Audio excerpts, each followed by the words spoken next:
Hello, I'm Matteo, the Chief Mobile Opinionist here at Tech Travel Geeks, and in this video I'm going to be unboxing my shiny new Google Pixel 10a, specifically the Google Pixel 10a in the berry color. Now, this is the beginning of our coverage of the Google Pixel 10a. We'll be doing a follow-up video to this one with the setup experience, setting it up as a new phone, as well as a series of how-to videos and maybe even a long-term review once we're done with all those videos. Alongside with that, I also got the Google Pixel Buds 2a, which I'll be doing separate videos about. But let's start off with the Google Pixel 10a. Packaging is really simple. You have the Google Pixel 10a non-colored version of the box on the inside, and then the colored version is on a sleeve on the outside. It says that it's Google Pixel 10a. It has certain details here, including some of the specifications, including the fact that it has 5G, 6.3 inch display, and 120 gigabyte, 8 gigabytes of storage. In my view, that should be enough for my usage. Now, one thing I didn't do, and that's why I've been struggling to get it out of the sleeve, is pull the tab on the sleeve at the bottom. So that's a useful way to make sure you can actually get into your device. Once you've pulled off the tab, yes, it comes out.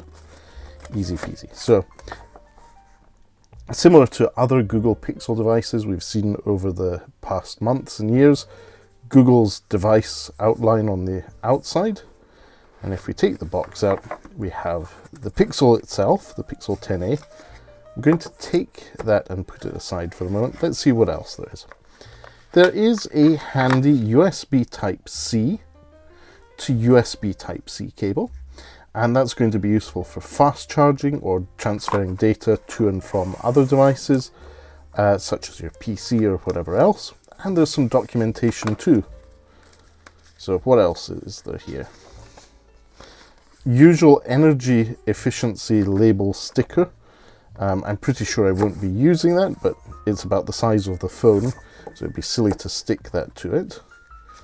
And the support manual, which I'm sure we'll never read and will go in the bin with the rest of the packaging.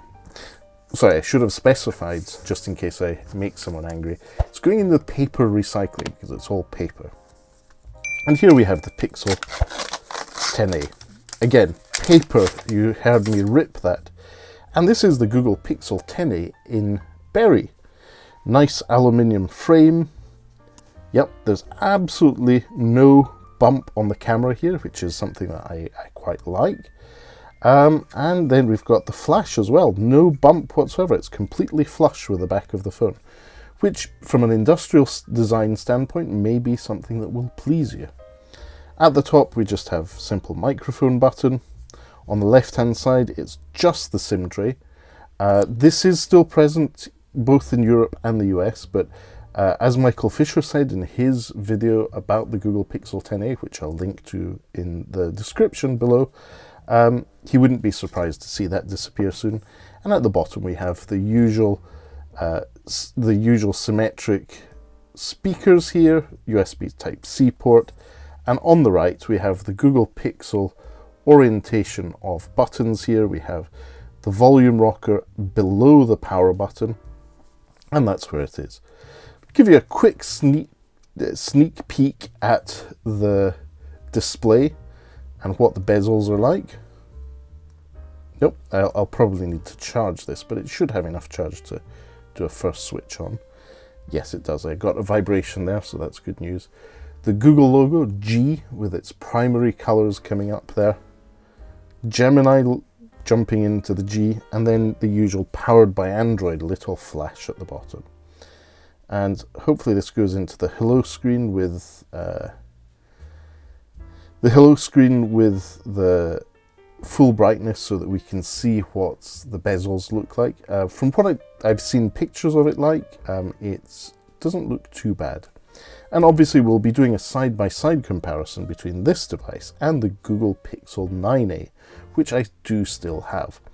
And let us know in the comments if you'd like to see a side-by-side comparison with the Google Pixel 8a, which I still have as well. So great devices for getting the Google Pixel experience without having to spend too much money. At time of releasing this video, this device was £499. So as I said, let us know in the comments section if you'd like to see me do a side-by-side comparison.